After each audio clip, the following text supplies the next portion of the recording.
Assalamualaikum warahmatullahi wabarakatuh. Waalaikumsalam warahmatullahi wabarakatuh.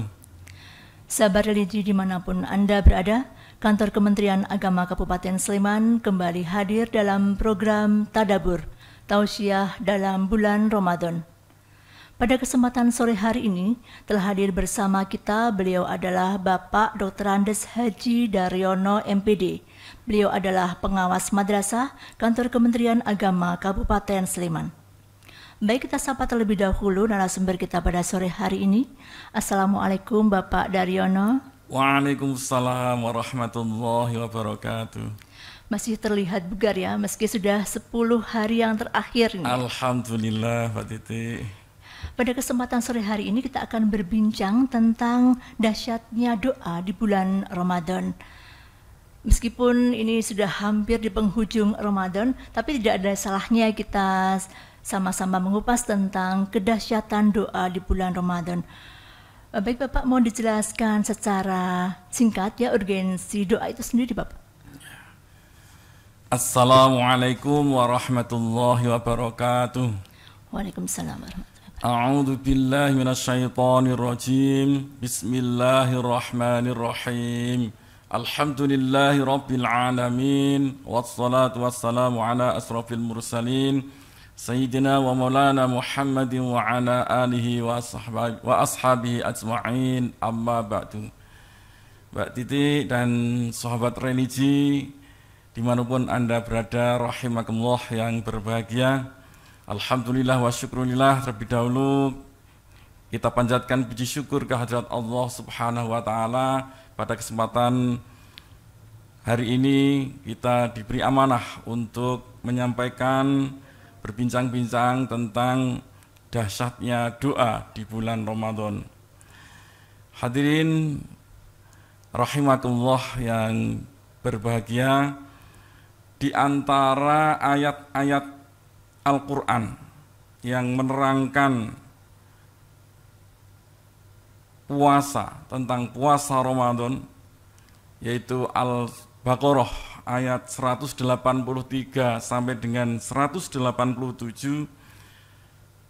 ada satu ayat, yaitu ayat 186 yang kelihatannya tidak berhubungan dengan perintah puasa itu. Ayat tersebut adalah A'udzu billahi minasyaitonir rajim. Wa idza sa'alaka 'ibadi 'anni fa inni qarib. Ujibu da'watad da'i idza da'an. Falyastajibuni wal yu'minu bi la'allahum yarshudun. Wa idza sa'alaka, dan apabila bertanya kepada engkau Muhammad, ibadi, hambaku, ani, tentang aku Allah, fa inni qarib, maka katakan bahwa aku dekat. Ujibu da'watad da'i, saya atau aku mengijabahkan doa bagi idza da'ani, membacakan doa bagi orang yang berdoa kepadaku, kata Allah. Fal yastajibu li wal yu'minu bi la'allahum yarshudun. Maka hendaklah mereka itu memenuhi segala perintahku dan hendaklah mereka beriman kepadaku agar mereka selalu berada dalam kebenaran. Ayat ini menunjukkan betapa pentingnya, betapa dahsyatnya doa kepada Allah Subhanahu wa Ta'ala, terutama di bulan Ramadan, karena posisi manusia umat Islam yang sedang berpuasa pada saat itu lebih dekat daripada hari-hari biasa karena sedang berpuasa. Orang Islam yang sedang berpuasa tidak akan melakukan makan dan minum, walaupun tidak ada orang yang menyaksikan, karena merasa dekat dengan Allah, merasa diawasi oleh Allah Subhanahu wa Ta'ala. Kemudian di ayat lain juga disebutkan di dalam surat Mukmin ayat 60. Wa qala rabbukum ud'uni astajib lakum, dan berkata Tuhanmu, ud'uni, berdoalah engkau kepadaku, astajib lakum, niscaya akan aku kabulkan doamu. Kemudian di dalam sebuah hadis Rasulullah sallallahu alaihi wasallam juga menjelaskan ad-du'a'u mukhul ibadah. Doa itu merupakan pokok dari ibadah. Dan pada hakikatnya kita diperintahkan oleh Allah melaksanakan sholat 5 waktu dan sholat sunnah, itu juga merupakan doa kepada Allah Subhanahu wa Ta'ala. Itulah urgensinya, pentingnya, dahsyatnya doa kita kepada Allah Subhanahu wa Ta'ala, terutama di bulan Ramadan. Karena itu dijelaskan di dalam Al-Quran di antara ayat-ayat yang mengatur tentang puasa Ramadan. Begitu Mbak Titi. Jadi doa orang yang berpuasa di bulan Ramadan, Allah berjanji akan mengabulkan ya Pak ya? Iya. Tapi dalam kenyataan dan mungkin pengalaman pribadi saya sendiri ya Pak ya, ada kemudian doa yang tidak dikabulkan oleh Allah. Mengapa demikian Bapak? Ya, Allah Subhanahu wa Ta'ala telah berjanji, telah berfirman bahwa Allah akan mengabulkan doa orang yang berdoa. Di dalam surat Al-Mu'min tadi sudah saya sampaikan, wa qala rabbukum ud'uni astajib lakum, dan berkata Tuhanmu, ud'uni, berdoalah kamu kepada aku, astajib lakum, niscaya akan saya kabulkan doa kamu.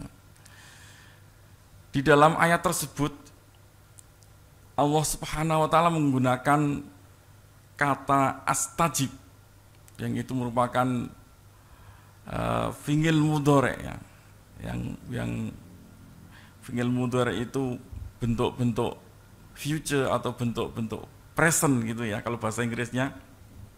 Jadi dari segi waktu Allah Subhanahu wa Ta'ala itu akan mengabulkan doanya itu, yang pertama mungkin bisa langsung dikabulkan oleh Allah seketika itu juga dalam waktu yang tidak lama, waktu setelah berdoa.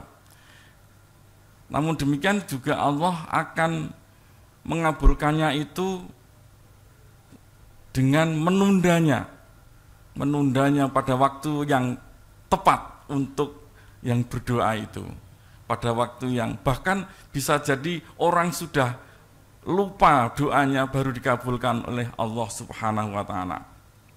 Kemudian yang ketiga, doa itu akan dikabulkan oleh Allah, tapi nanti disimpankan di akhirat nanti, di surganya. Nah, ini jadi Allah akan mengabulkan, tapi kapan waktunya ada 3 macam tadi. Kemudian di dalam ayat tadi juga Allah menggunakan kata lakum, bukan alaikum. Lakum itu artinya yang bermanfaat bagi kamu. Jadi dari segi materi, dari segi hal yang dimohonkan kepada Allah Subhanahu wa Ta'ala, itu ada beberapa kemungkinan. Yang pertama, Allah mengabulkan itu sesuai dengan permohonannya ya. Mohon A diberi A, mohon B diberi B. Kemudian yang kedua, oleh Allah, karena Allah Maha Tahu, itu diganti dengan yang lebih baik, lebih bermanfaat, lebih barokah bagi orang yang berdoa. Kita yakin itu. Ya. Nah, kemudian dalam hal ini saya bisa memberikan contoh pengalaman pribadi Mbak Titi. Ketika saya waktu kuliah ya di UIN Sunan Kalijaga, dulu UIAIN ya. Waktu itu belum ada langsung masuk ke jurusan atau program studi, tapi melalui tahapan memilih fakultas, baru yang kedua memilih jurusan atau program studi. Nah, pada saat pemilihan jurusan atau program studi, saya milih pilihan pertama adalah pendidikan agama Islam, karena memang saya punya keinginan untuk menjadi guru agama Islam gitu ya. Yang kedua sebagai cadangannya adalah pendidikan matematika. Nah, pada saat pengumuman penjurusan, saya tidak diterima di pendidikan agama Islam, tapi diterima di pilihan yang kedua, yaitu pendidikan matematika. Ada rasa kecewa gitu ya Pak ya? Ya, pada saat itu saya itu ya ada rasa kecewa itu, bahwa kenapa saya sudah berdoa setiap habis sholat 5 waktu, setiap habis sholat sunnah, saya berdoa supaya saya bisa masuk ke jurusan pendidikan agama Islam, tetapi Allah mengabulkan yang lain, yang itu pilihan kedua, yang itu saya juga tidak tahu bahwa itu kemanfaatannya. Saat itu saya nangis sejadi-jadinya. Kemudian ada teman yang menghibur saya, memotivasi saya, sudahlah, itu adalah pilihan dari Allah yang terbaik insya Allah, dan mari kita segera bangkit untuk bersama-sama kuliah di pendidikan matematika. Saya baru sadar dan sadar-sadarnya bahwa itu adalah pilihan dari Allah ketika setelah lulus, maka yang formasi rekrutmen CPNS itu yang ada itu justru jurusan pendidikan matematika. Beberapa tahun itu jurusan matematika selalu ada. Ya, dan alhamdulillah di tahun 93 ya, 1993 itu saya alhamdulillah bisa lolos seleksi jadi CPNS guru matematika. Jadi sedangkan dulu guru matematika ya, sedangkan yang PAI itu di Yogyakarta itu hampir tidak ada formasi itu. Saya baru teringat, baru merasa bahwa ini adalah pilihan dari Allah Subhanahu wa taala yang terbaik. Toh kalau waktu itu saya masuk jurusan PAI mungkin tidak ada formasi, sehingga saya sulit untuk masuk CPNS. Kemudian di jurusan itu ya Mbak Titi, wah ini saya pengalaman pribadi, saya dipertemukan oleh Allah jodoh saya di jurusan pendidikan matematika itu. Saya semakin yakin, Allah itu kalau akan memberi gitu ya. Kita berdoa kepada Allah itu pasti dikabulkan. Tapi pengabulkannya itu bisa pas atau justru dipilihkan oleh Allah pilihan-pilihan yang lebih manfaat dan lebih barokah. Allah lebih maha tahu ya, lama tahu. Kemudian yang ketiga sama dengan yang tadi, bahwa doa kita mungkin tidak dikabulkan di dunia ini, maka akan diganti oleh Allah Subhanahu wa taala dengan yang lebih baik di surga nanti. Itu pasti. Bahkan para aulia, para wali itu akan lebih senang kalau doanya tidak dikabulkan di dunia tapi diganti di akhirat. Begitulah. Jadi doa itu pasti dikabulkan, tapi waktunya, bentuknya insya Allah sesuai dengan yang terbaik menurut Allah Subhanahu wa taala. Dan kadang tidak sesuai dengan keinginan kita gitu. Gitu Pak Titi. Ya memang syaratnya kita harus yakin ya ketika kita akan berdoa kepada Allah. Kemudian ada statement yang menyatakan bahwa Allah lebih tahu apa yang kita butuhkan, bukan apa yang kita inginkan ya. Betul. Dan kadang yang dikabulkan Allah itu lebih dari yang kita harapkan, seperti itu ya Pak ya. Betul, ya betul. Kemudian ini Pak, agar doa kita dikabulkan ya tentu ada kiat-kiat dan adab yang harus kita penuhi saat berdoa kepada Allah. Ya. Baik, jadi di dalam berdoa itu ada kiat-kiat atau ada adabnya. Di antara adab berdoa yang pertama adalah berdoa diupayakan dalam keadaan suci dari hadas besar dan hadas kecil. Kemudian yang kedua, menghadap kiblat diupayakan. Kemudian yang ketiga, didahului dengan tahmid dan sholawat. Alhamdulillahirabbil alamin. Assalatu wassalamu ala asrafil mursalin wa ala alihi wa sahbihi ajma'in, dan seterusnya. Kemudian terlebih dahulu kita mendoakan kepada orang tua kita ya, setelah tahmid, sholawat, lantunkan doa untuk orang tua kita. Rabbighfirli wa liwalidayya warhamhuma kama rabbayani shaghira. Karena ridho Allah tergantung ridho kedua orang tua. Ridallahu fi ridhal walidain wa sukhtullahi fi sukhtil walidain. Kemudian di dalam berdoa gunakan doa-doa yang maksur, yang dari Allah Subhanahu wa ta'ala, dari Al-Quran dan dari hadis Rasulullah sallallahu alaihi wasallam. Misalnya banyak doa, Rabbana atina fid dunya hasanah wa fil akhirati hasanah wa qina adzabannar dan sebagainya. Kemudian untuk hajat kita, untuk doa yang khusus yang sampaikan untuk menyampaikan hajat kita, maka perlu disampaikan doa itu dengan kata-kata yang jelas supaya yang dikabulkan Allah adalah yang jelas pula. Kemudian doa itu diakhiri dengan sholawat dan tahmid juga, ya. Diakhiri dengan sholawat dan tahmid. Kemudian adab kita yang tidak kalah pentingnya adalah kita harus yakin bahwa doa kita itu dikabulkan oleh Allah Subhanahu wa ta'ala. Allah pasti mengabulkan doa kita. Kita harus yakin. Karena di dalam sebuah hadis qudsi Allah Subhanahu wa ta'ala telah berfirman, Ana inda dhanni abdi bi. Aku kata Allah, aku kata Allah, inda dhanni abdi bi, hanya menurut persangkaan hambaku padaku. Kalau hambaku menyangka, punya husnuzon bahwa Allah mengabulkan permohonan, maka Allah akan mengabulkan permohonan itu. Tapi kalau tidak yakin, ya tidak akan dikabulkan oleh Allah Subhanahu wa ta'ala. Maka adabnya adalah kita harus yakin bahwa Allah akan mengabulkan doa itu. Kemudian juga ada adab untuk berdoa itu adalah mengangkat tangan. Mengangkat tangan, hadwal mangkibain, setinggi pundak kita, ya.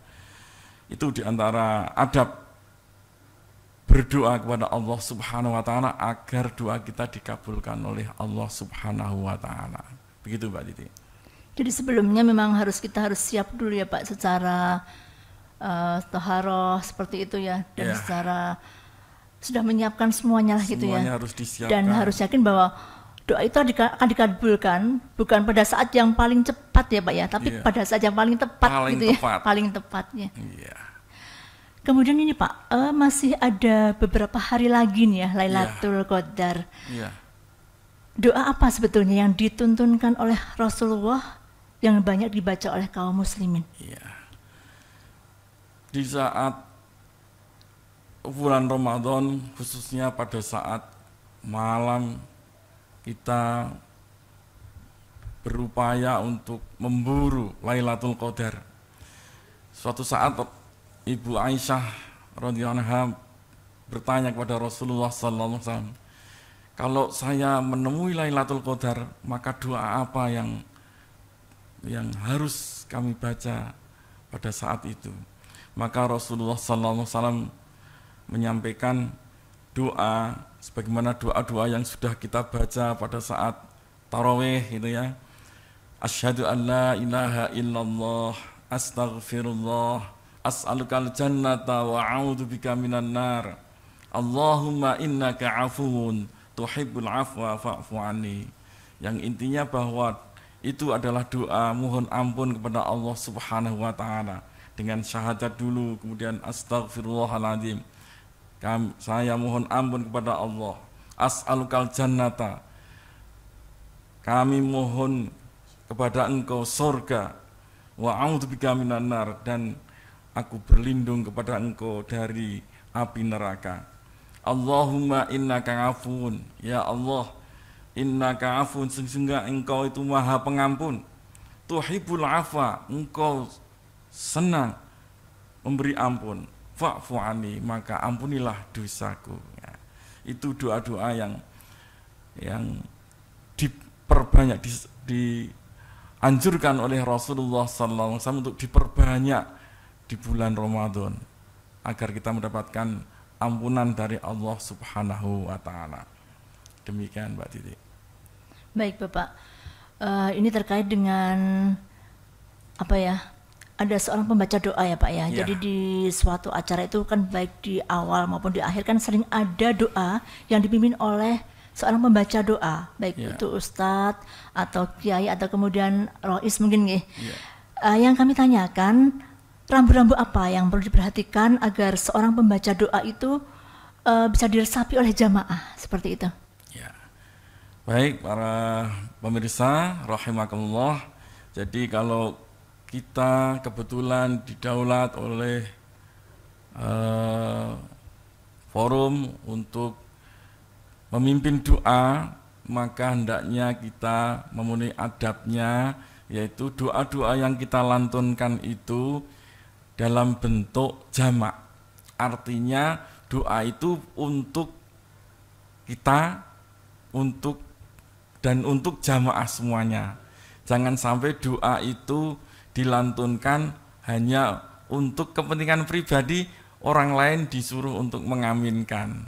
Itu itu bisa jadi merupakan suatu khianat ya, karena doa di tempat umum hanya untuk dirinya sendiri. Maka seyogianya doa di tempat umum untuk orang banyak itu harus dalam bentuk jamak. Kalau misalnya doa itu semula dalam bentuk mufrad, satu orang saja, untuk kita saja, maka dijamakkan. Contohnya, misalnya doa untuk orang tua kita, kalau di tempat umum ya dijamakkan untuk orang-orang tua kita semua gitu. Jadi Robbil firli itu doa mufrad ya, maka harus dijamakkan Robbana gfirlana walidayya jadi walidina, warhamhuma jadi warhamhum, kama robbayani shaghira kama robbauna shighara, begitu. Kemudian ada juga doa yang lain, misalnya doa tentang habis membaca Al-Quran, Allahumma arhamni bil Quran jadi Allahumma arhamna bil Quran, dan seterusnya. Sehingga kita sebagai orang yang didaulat untuk berdoa itu tidak mengkhianati gitu ya, tidak mengkhianati orang yang kita sama-sama berdoa di tempat itu. Begitu Mbak Titi. Ternyata berbeda ya Pak ya dengan ketika kita berdoa sendiri ya. Berdoa untuk sendiri dengan jamaah dibedakan. Seperti itu. Baik, tentunya terkait doa ini masih banyak sekali yang harus dikupas ya, tapi karena keterbatasan waktu, sepertinya harus dilanjutkan di pertemuan berikutnya Bapak. Sebagai penutup, mungkin ada semacam closing statement dari sekian banyak yang Bapak sampaikan terkait tema Pak yang diusung pada siang hari ini. Ya, Mbak Titi dan pemirsa rahimakumullah yang berbahagia. Jadi doa itu adalah perintah Allah Subhanahu wa taala dan merupakan pokok dari ibadah kita. Maka seyogianya kita memperbanyak doa kepada Allah Subhanahu wa taala. Karena Allah Subhanahu wa taala itu sangat mencintai orang-orang yang selalu berdoa.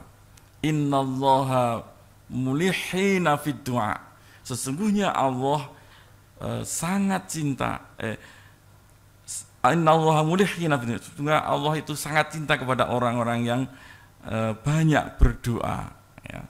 Mulihin itu kalau bahasa Jawanya itu njubet apa ngucek gitu ya, selalu berdoa kepada Allah Subhanahu wa taala. Mungkin kalau kita minta kepada orang lain itu, kalau selalu itu malah dibenci itu ya, tidak disenangi. Tapi Allah justru senang kepada orang-orang yang selalu berdoa kepada Allah.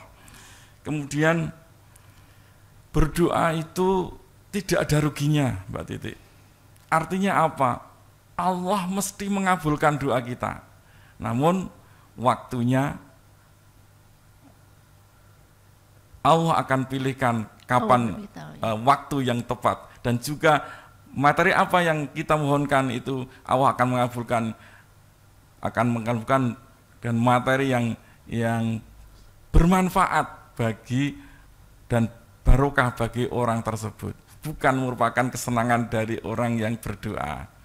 Kemudian yang terakhir, Islam itu agama yang sempurna.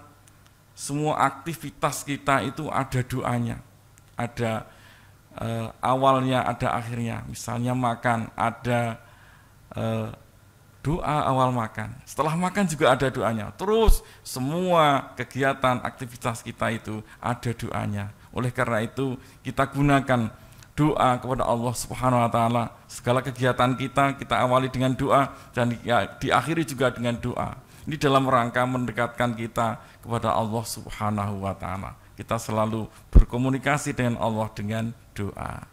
Demikian, wassalamualaikum warahmatullahi wabarakatuh.